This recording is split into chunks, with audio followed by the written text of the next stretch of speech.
Entonces hoy vamos a ver nuestro penúltimo tema, que es tema que tiene que ver con la electricidad. Y no se olviden, esta clase está siendo grabada en doble pantalla, pantalla que ustedes ven y pantalla donde están sus cámaras y demás, que es lo que nosotros mandamos a la coordinación como evidencia de que sí hicimos la clase. Esta clase hace parte de la serie de las clases online que quedan en la página www.9fisicolaya.com, el tablero en casa. Y en caso pues de que usted no asista o algo que no recuerde, pues puede volver a consultarlo, va a quedar en la página grabada la clase. Como siempre, nuestra norma, respeto para todos. En la clase siempre tratamos bien a las personas, siempre tratemos a los demás como nos gustaría que nos trataran. El respeto es lo esencial, se hablan de los temas de clase, cualquier otro tema, particular o personal, pues toca hacerlo por otro lado. Puntualidad, siempre estar un poquito antes para ir llenando el chat con su nombre completo, porque esa es la evidencia pues que le queda a la coordinadora de que usted estuvo en clases. Siempre cámaras y micrófonos apagados, a menos pues que se diga lo contrario. Así será durante la clase. Yo comparto la pantalla tal como lo hago en este momento. Usted toma sus apuntes. Cualquier pregunta, cualquier participación la escribe en el chat y con mucho gusto después de que yo haya terminado la explicación, procedemos a contestar entonces estas preguntas. Al final de la clase, igual los micrófonos se hablen para despedirnos o simplemente lo hacemos por el chat. E inmediatamente pues evacuar porque ustedes saben que tengo clases después con otro grado y toca dejar espacio para los demás compañeros que van ingresando. Ok, entonces nuestro tema para la clase de hoy tiene que ver con los circuitos eléctricos. Vamos a la segunda parte. En la clase pasada estuvimos trabajando qué era un circuito eléctrico y sus tres conceptos principales. Si ustedes recuerdan, por allá vimos el concepto de voltaje, que era esa famosa diferencia de potencial. Si no hay diferencia de potencial, es decir, si no hay un desequilibrio de las cargas, no hay movimiento, no hay movimiento de la carga. Es decir, en un lugar de la carga debe haber más cantidad y en otro lugar menos, para que las cargas se vean obligadas a moverse, a equilibrarse. Y cuando se ven obligadas a moverse, pues crean el segundo concepto, que es la corriente eléctrica, o sea, el movimiento de la carga. Y nuestro tercer concepto que miramos en la clase pasada fue el de resistencia, que es aquella que impide el paso de esa corriente.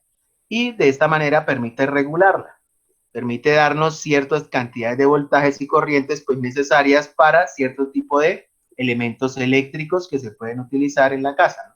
Electrodomésticos más que todo. Con esos tres conceptos claros vimos que el señor George Ohm unificó mediante una ecuación los tres conceptos, ¿no? Y nos dice que el voltaje es igual a la corriente por la resistencia, que los tres elementos que componen un circuito eléctrico se pueden relacionar mediante una ecuación. Estuvimos también mirando algo acerca del circuito serie y hoy vamos a ver lo que es el circuito paralelo. Entonces, ahí está. Entonces, un circuito paralelo siempre se caracteriza, aquí como lo ven ustedes, porque la corriente eléctrica se bifurca. La corriente eléctrica se tiene que separar.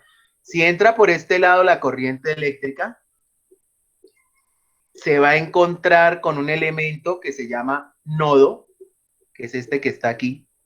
Esa pequeña variación, ¿no? Como cuando usted llega a una calle y se separa en dos calles. Entonces, la corriente eléctrica al entrar en un nodo, lo que tiene que hacer es separarse por obligación.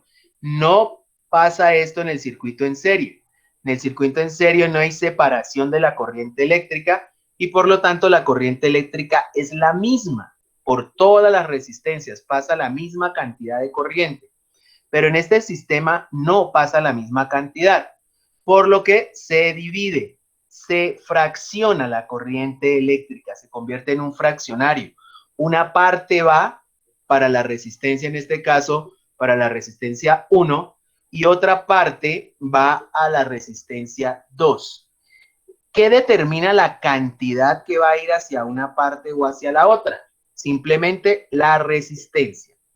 Si la resistencia exige mayor corriente, obviamente cuando llega aquí al nodo la mayor cantidad de corriente se va a ir hacia la resistencia que más exige. Y la otra que sobra se va a ir a la corriente, a la resistencia que menos exige. Entonces, los circuitos paralelos se caracterizan principalmente por tener esos puntos que se llaman nodos. Esos puntos. Siempre hay un nodo de separación y al final hay otro nodo que vuelve y recoge nuevamente todas las corrientes. Para poder calcular entonces un circuito paralelo, nos toca tener en cuenta, aquí está la ley de Ohm para cada una de las resistencias, y como dijimos que la corriente se separaba, se fraccionaba, ahora la resistencia equivalente ya no es la suma de las resistencias, sino que va a ser la suma de las fracciones de las resistencias.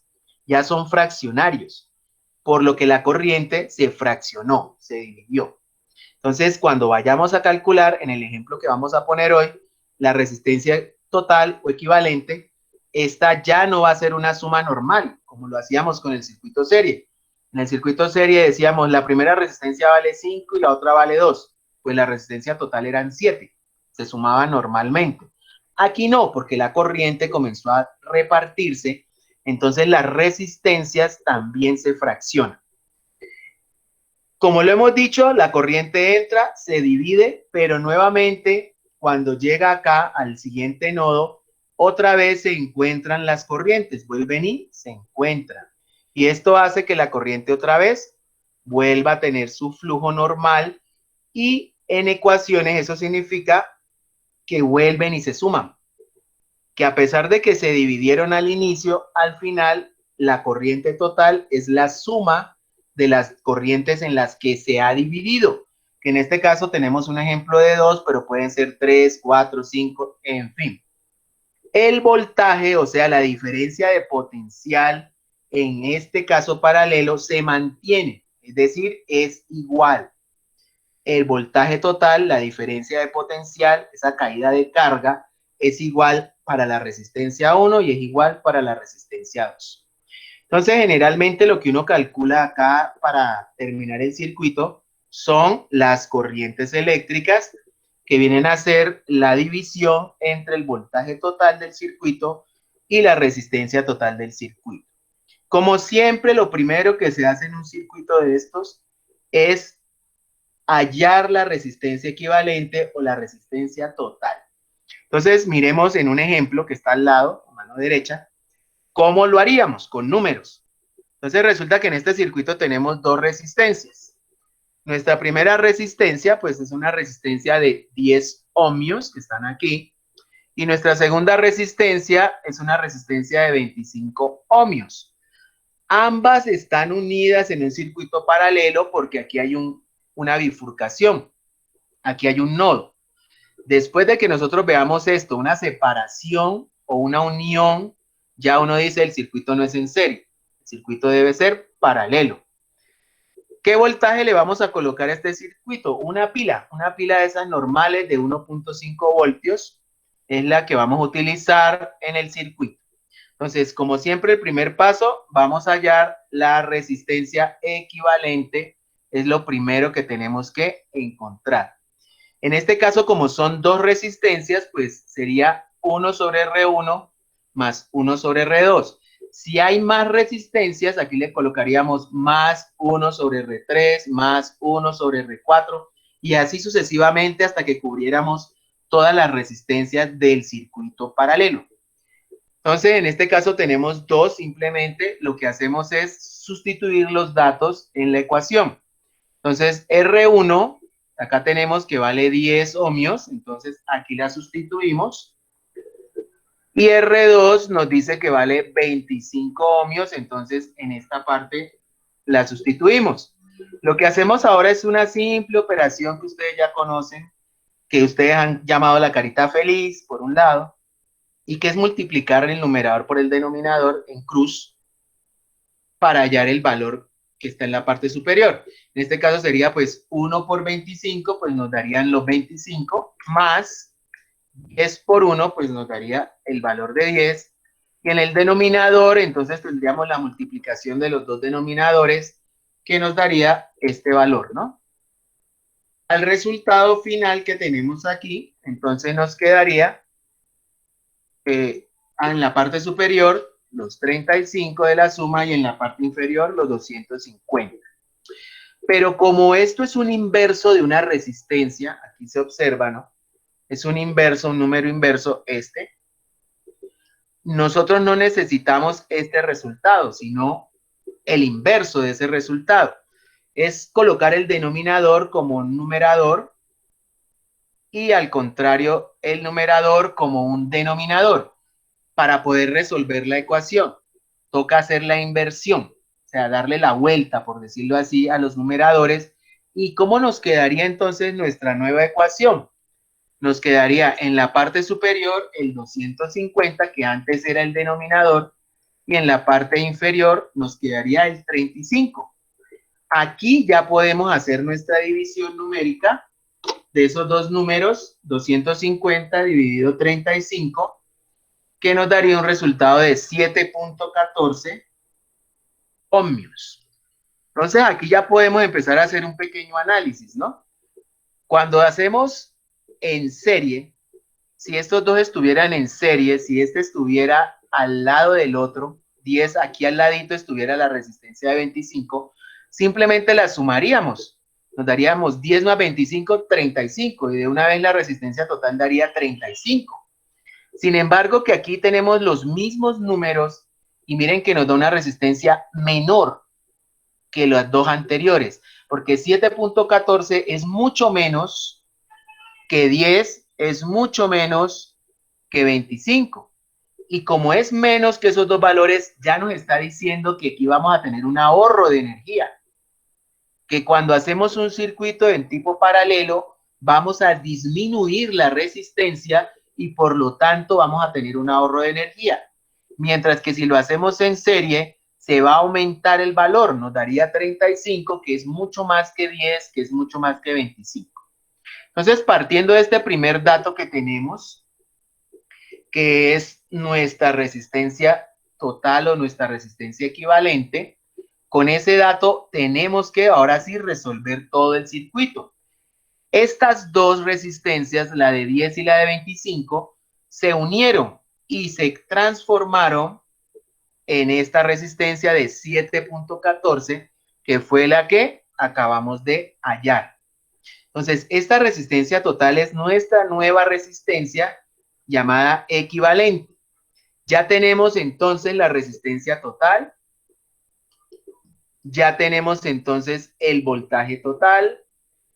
Ahora sí podemos calcular la corriente total del circuito, es decir, cómo fluyen las cargas dentro del circuito, y para eso vamos a aplicar esta que está acá arriba, que es la famosa ley de Ohm, y la vamos a utilizar acá para poder hallar ahora sí la corriente total del circuito, que en este caso pues ya tenemos, vamos a sustituir nuestros valores. Voltaje total sería 1.5, que es lo que nos da la pila, y la resistencia total, que fue la que acabamos de calcular, que serían 7.14. Como todos sabemos, ese resultado nos tiene que dar en amperios, que son la medida de la corriente eléctrica, ¿no? Entonces, 1.5 dividido 7.14 nos da exactamente 0.21 amperios de corriente que están circulando en este circuito.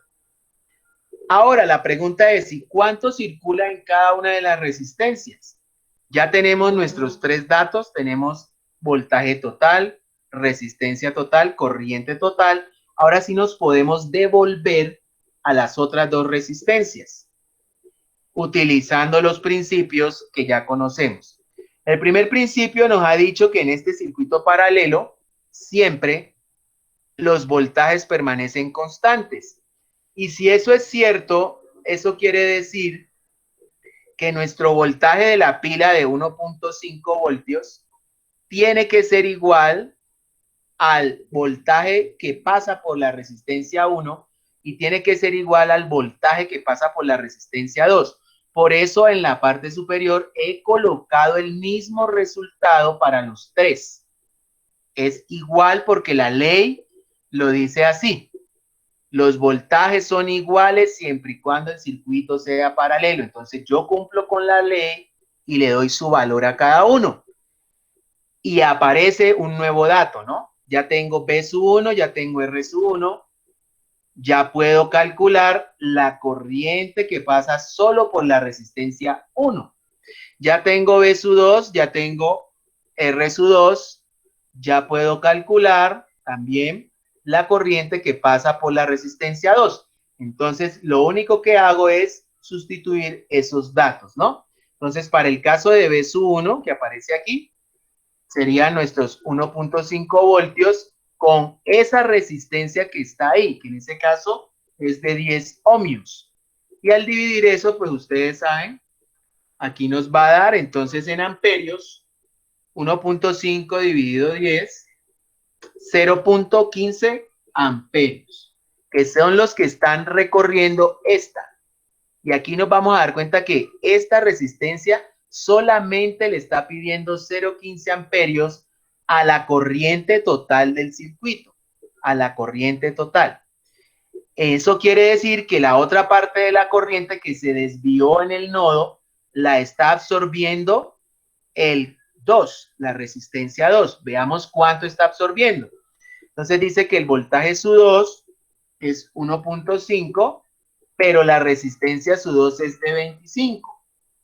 Y eso nos daría entonces en amperios también la cantidad de corriente que está circulando solo por la resistencia 2. En este caso, 0.06 amperios. Entonces, quiere decir que la corriente total que salió de la pila de la batería al llegar aquí al nodo, se repartió, se dividió, cada una cogió un camino. Un camino de 0,15 se fue exactamente para la resistencia 1. Esta de 0,15 se fue para acá, para la resistencia 1, y esta de 0,06 se fue para la resistencia 2. Pero cuando vuelven a unirse, se tienen que volver a transformar, de acuerdo a lo que habíamos dicho aquí en este nodo, se tienen que volver otra vez a convertir en la corriente total. Entonces miremos si eso es cierto. Entonces dice que la corriente total es la suma de las otras dos corrientes. ¿Qué corrientes? La del 1, que es de 0.15 amperios, más la corriente del 2, que es de 0.06 amperios. Y si sumamos esos dos datos, exactamente nos da 0.21 amperios nuevamente, y nos dice que nuestro sistema está en equilibrio, porque 0,21 es exactamente lo que nos había dado antes. Entonces, en ese sentido, se cumplen todas las leyes de la corriente eléctrica. Listo, entonces eso es el tema del día de hoy. No se olviden, por favor, los que están debiendo actividades. Ya estoy sacando las notas, ya estoy pasando las notas de cada actividad. Ahí les estoy mostrando todas las notas que hemos sacado, son bastantes.